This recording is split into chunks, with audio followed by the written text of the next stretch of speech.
Hello everyone, it is Steven here today, or Super Bruce 91, and today I am playing some kill confirmed on the map Yemen using the MSMC. My final score for this gameplay was, I believe, 73-2. Definitely was not very happy when I got that second death because it was close to my highest KD game of all time. I just got this gameplay today, and I'm liking this guy camping with the KSG right there. But today I'm here to talk about my tips and tricks for this map Yemen. So generally, my rule for this map is to try staying out of the middle of the map. It usually will get you killed. I just kind of broke that rule in the gameplay.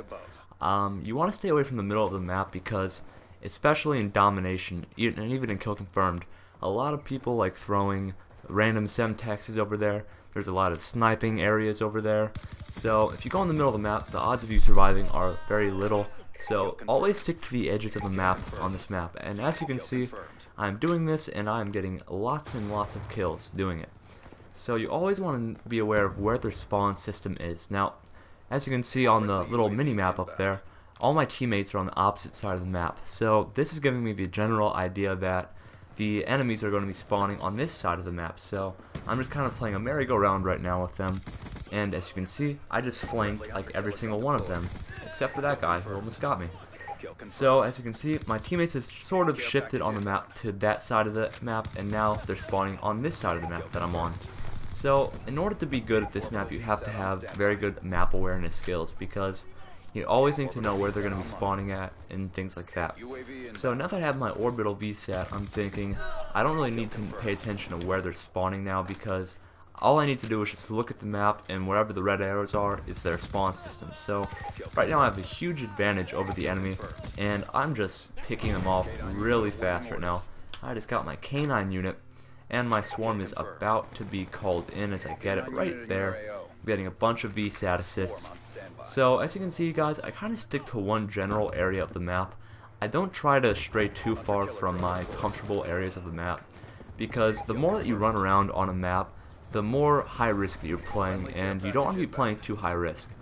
Now, that's also another tip that brings me to, whenever you have a swarm outside at a moment, be careful of trying to get into the enemy spawn system, because if you do try doing that, your swarm can kill you. So you have to be very aware of where your enemies are at, because I've had multiple times where I've been running around and my own swarm kills me. So you definitely don't want that to happen to you. So do be careful about where your enemies are spawning, and don't try rushing them too much, because your swarm does not notice that you're there, and it will kill you. So as you saw right now, I just went up into that little building and I just flushed all of them out so my dogs and my swarm could just take out the rest of them. So as you can see, I'm kind of starting to run around on this map a bit more, and I try staying in the spawn system. I just got my next VSAT, and I'm just following my VSAT where it tells me to go. I mean, once you get your orbital VSAT, it should be pretty easy getting your swarm and your K9 unit and everything like that, because you have the huge advantage of knowing exactly where they are and exactly where they're headed towards. So you should always be prepared for where they're coming to you at. So right now they're just all getting dominated. I do believe I get a nuclear medal this game, my 4th of all time. So a good gameplay in that aspect. Also, whenever you're going for these high scoring gameplays, you always, whenever you get a kill, unless you have scavenger on, which I usually never use scavenger, you want to pick up an enemy gun that's on the floor, because if you don't do that, you're gonna run out of ammo, and I never have like a secondary most of the time.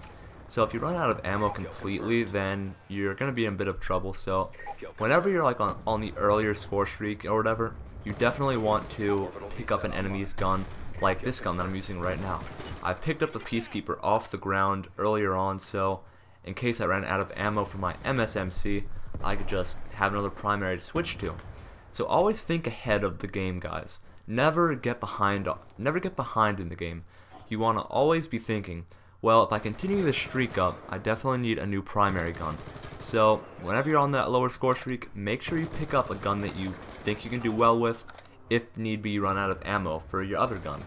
So I picked up the Peacekeeper, and I used it for quite a long time. I did really well with it. And I'm not gonna lie, I really don't like the Peacekeeper at all. I mean, you'll barely see me use it ever, but for some strange reason this game, it was rather good for me. So as you saw right there, I just cycled through to my next orbital VSAT, and now the domination will begin again. So I'm pretty much sure I'm gonna get another canine unit and a swarm now. So pretty much my score streaks are just gonna begin to dominate them once again, if I wasn't already enough for them. So right now I'm just trying to flank their spawn system right now because I have my VSAT up in the air. So always have good map awareness, you guys. I mean, if you guys need to play with a party to get the high scoring gameplays, all you need to do is just ask your friends to run a UAV for you, run counter UAV, run VSATs, and help you out getting the higher score streaks, because the more UAVs and stuff that you have up in the air, you have a bigger advantage if nobody's calling in UAVs. So UAVs definitely do help you out with getting the higher score streaks. I mean, I've played a few times with some of like famous YouTubers, like the Girl Gone Gamer clan members and stuff like that. And what makes them so successful at their gameplays is that they have certain people for certain roles. Certain people will be, I guess you could say, running support, like UAV, counter UAV, orbital VSAT. You'll have like 2 or 3 people running that, and then you'll have like 1 person running a different type of setup. Then you'll have 2 people running the lethal score streaks. You'll have like maybe a lodestar, maybe a canine unit, a swarm, and combine all those score streaks together, you have a lot of lethals in the air, you have a lot of orbital VSATs, you have a lot of counter UAVs, and that ultimately helps you out so much in the long run. And actually my next gameplay is probably going to be a game playing with them, and you'll see what I mean. Almost at all moments of the game I had orbital VSATs up in the air, counter UAVs, so it really helps out your team. So just make sure you get somebody to tag along with you, and you can just dominate the game. If they can just get their simple score streaks, you can get those higher score streaks. So this is like where my second death comes right now. Well, I turn around and then I walk right back up the stairs and get shotgunned. Ah, I was a bit upset when that happened. But this gameplay is coming to an end, everybody. I hope you enjoyed this little tips and tricks video I just made for you guys. If you enjoyed the video, be sure to leave a like, a comment, and a subscribe, and I will see you guys next time. See you later. Job done.